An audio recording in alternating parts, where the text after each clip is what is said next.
Good evening, America. I'm Ron Tucker. And I'm Diane. This is MUBC. Later we'll have the weather, celebrity breakups, a review on the new movie The Incredibles 2, and J&J Sports in the Morning with updates on the 76ers.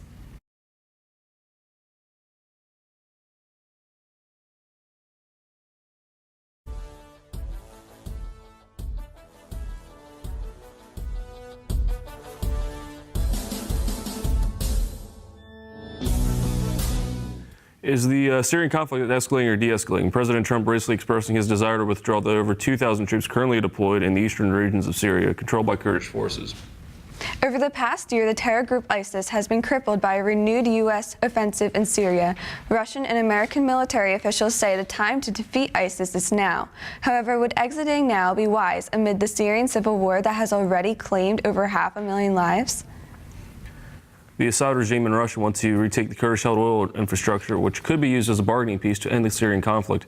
500 members of the Russian PMC Wagner Group went to the SDF-controlled regions of Deir el-Zor. The PMC has close ties to the Kremlin and has used to allow the Russians plausible deniability in combat situations. The attack came February 7, 2018 against a joint American SDF base. The U.S. commander called his Russian counterparts in the region over a de-escalation line. Russian military officials confirmed it was not them. The American response involved aircraft and artillery, which hit the Wagner Group and the Russian-Syrian troops, killing over 200 Russian mercenaries. Russia denied connection to the battle and claims that no more than 10 Russians were involved. And now to Valerie Sharpay with an on-site report 10 miles from the battle site. These are disturbing reports of Syrian and Russian aggression, in addition to FSA fighting Turkish and Iraqi counter-SDF operations, Sunni Shia, intersecular violence, and increasing chemical weapon attacks. We have to ask ourselves, do we leave when we are in a position to end there, here, and now? Or would leaving only create a vacuum, dooming us to repeat the mistakes that we made in Iraq and Afghanistan? Now back to Diane in the studio. Thanks, Valerie. After an extended winter season, everyone is looking forward to those May flowers. With more on our current conditions, Chief Meteorologist Caitlin Westerholm. Thanks, Diane. Overall, today was a pleasant day with partly sunny skies, but today definitely did not deliver those typical warmer May temperatures. We'll talk about how long these cooler temperatures will stay around later, but first, let's take a live look at downtown Lancaster. Currently, we are sitting at 55 degrees with partly sunny skies and a light breeze coming from the northeast. The normal high for this time of year is 73 degrees, so we're sitting well below that today. Now we'll take a look at today's records. Today's high is 55 degrees. Like I said before, that's a lot cooler than the normal high for now, which is 73 degrees. Normal low is 47 degrees, and today's record high of 94 degrees was set back in 1936, and the record low of 30 degrees was set back in 1974. Now, a look at some of the current temperatures across our area. Lancaster, 54 degrees, Reading, 52, and Harrisburg sitting at 53. All these temperatures are in the mid to low 50s. The lows for tonight won't really be dropping much from the temperatures we're at right now. Lancaster, 47 degrees, York, 46, and Chambersburg, also 46. The lows for tonight are in the mid to upper 40s, only dropping a few degrees from the temperatures we are currently sitting at. So now we'll take a look at our GO-16 satellite imagery. Right now off to our west, we do have a few systems making their way across the U.S., but currently in Pennsylvania we are clear and dry. So here's our North American mesoscale model for tonight. We are clear and pretty quiet as an area of high pressure is moving into our region, but that will change tomorrow afternoon. Friday brings a chance for some scattered showers as an area of low pressure moves into our region. These showers won't bring a concerning amount of rain. But now on Thursday, we will have a very rainy day with a persistent rain throughout the day. We can expect about 1 inch to 1.5 inches of rain from this system. But that will make its way out of our area and move off to the east on Thursday night, bringing warmer temperatures and dry conditions for the start of your weekend on Friday. So now here is your 7-day forecast. Tomorrow, a high of 59 with a chance of showers. Definitely keep your umbrella handy on Thursday with a persistent rain expected throughout the day and cooler temperatures around 53.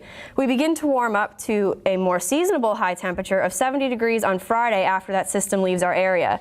Saturday, a high of 73 and mostly sunny. Sunday, 78 degrees with a mix of clouds and sun. So the weekend looks absolutely beautiful for any outdoor plans.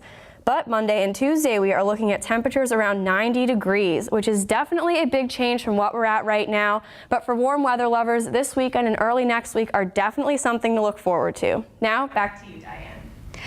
Thanks, Kate. When we return, the Jordans bring us the latest news on the Philadelphia 76ers. Stay with us.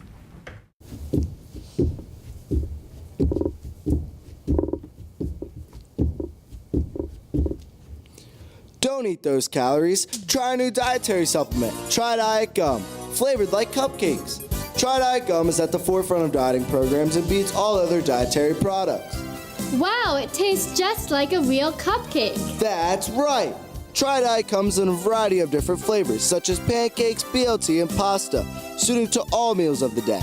In addition, the dessert package includes sweets such as cupcakes, cookies, and brownies. I was 295 pounds, but after 2 months of using Try Diet, I now weigh 185 pounds. Before using Try Diet Gum, I used to do 100 jumping jacks a day, but I still couldn't resist the alluring taste of pancakes. If I can try diet, you can try diet too. Call 874-3438 to order now. Operators are standing by to take your call. Call in the next 10 minutes and receive our dessert package at no cost to you. Welcome back to MUBC News. I'm Jordan Satterfield. Coming up soon, we've got the latest in celebrity gossip. But first, it's time for J&J Sports in the Morning. I'm here with my partner, Jordan. Jordan, how you doing today, sir? Doing well, Jordan. Thank you for asking. That's always good to hear. All right, let's get down to business. The Philadelphia 76ers are a potential threat to win the championship this year. They had their 17-game winning streak snapped in Game 2 against the Miami Heat and are looking forward to taking over the series, currently leading 3-1. Oh, man, I cannot wait for the next series. But, Jordan, here's my question to you. Do you think the 76ers have what it takes to win the championship this year? Are you kidding me, Jordan? Of course I do. Listen, if I were to drop down from Mars today and had to analyze the teams and had to pick just one, I'd go with the 76ers. They can shoot the three, and potentially they have the best, I'm telling you, point guard in the league. And maybe just the best big man in the league as well with Joel Embiid. Now, over the 27-game streak over the All-Star break, they were 24-3. And they added Bellinelli and Ilyasova. And who had a better streak during that stretch? No one. Interesting points you make, my friend. I have a few things to say about your points before I give my take on the Sixers, though.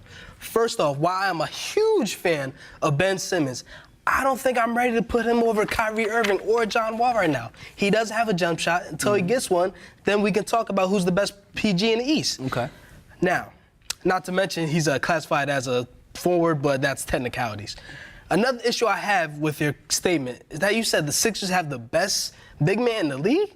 My good sir, I believe you forgot about the bad man down in New Orleans by the name of Anthony Davis, let alone his counterpart, DeMarcus Cousins.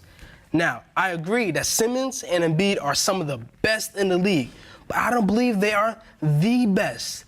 Now, the GM did a great job surrounding the team with lethal shooters like Redick, Bellinelli, Saric, and Covington. But my biggest fear with them is that I don't think they have the experience to take it to the next level. But I will say this, the 76ers have put the league on notice for years to come. I do like your points, but unfortunately, that's all the time we have here today. As usual, great show today, Jay. Great show to you as well. Always fun duking it out with you, my friend. Always. Now we take you to the latest celebrity gossip with our segment, Uncuffing Season. Hello, and welcome back to our news segment special, Uncuffing Season. We've been digging for you all this year and have much to report on. We have the list of 2018's biggest celebrity breakups. Unfortunately for these celebs, good things must come to an end. Fortunately for us, however, these endings are fun to talk about. We may only be 1/4 of the way through the year, but already we've seen 6 popular couples head to Splitsville.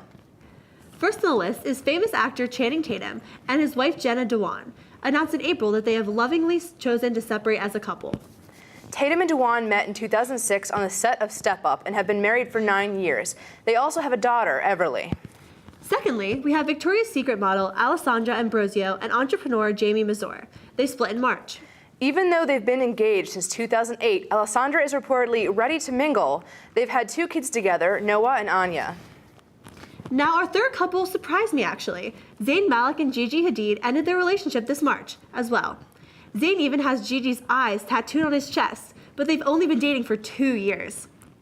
Speaking of 2 years, Usher and his wife Grace Miguel have announced their path to divorce after 2 years of marriage. Yeesh. I guess you've got to look out for the 2-year mark in your relationship nowadays, huh? Our next pair, Anderson Cooper and Benjamin Massini, decided to split after a 9-year marriage.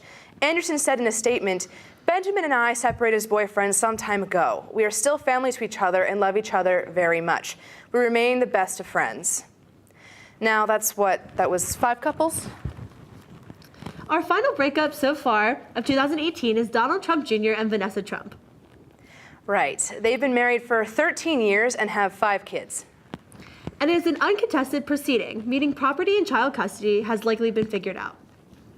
All right, we're all caught up on 2018 celebrity breakups. Coming up after the break, Lonnie and Jillian report on the upcoming Incredibles film. Don't go away.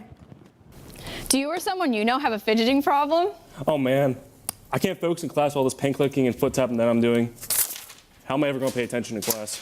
Here, try this. Wow, what is this? Parents, are your kids being annoying during a long car ride?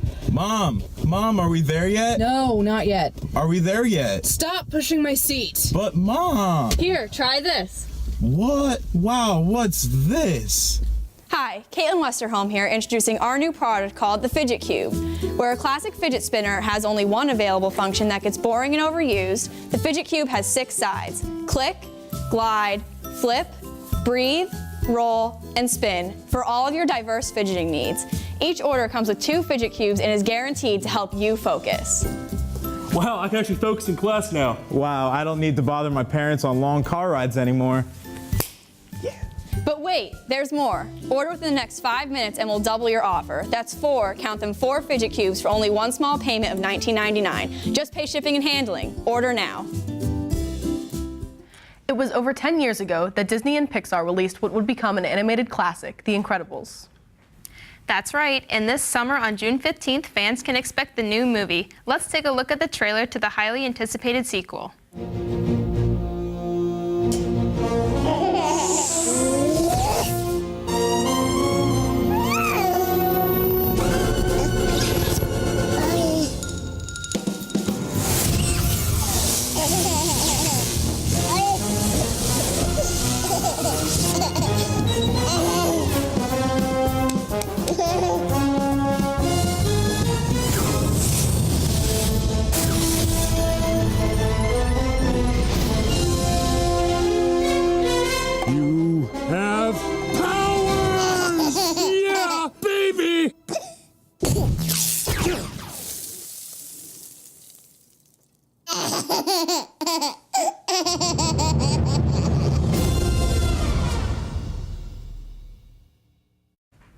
The first movie came out in 2004. 14 years later, they finally decided to make a sequel.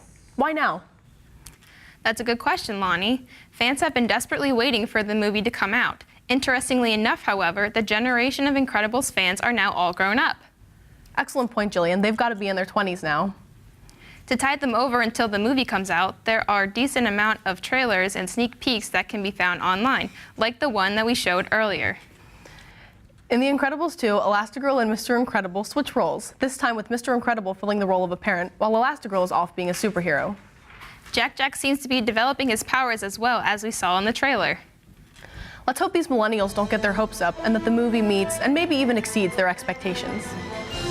Don't forget to buy your tickets early for The Incredibles 2 movie coming to theaters June 15th, 2018. Thank you for joining us on MUBC News. We'll see you next semester.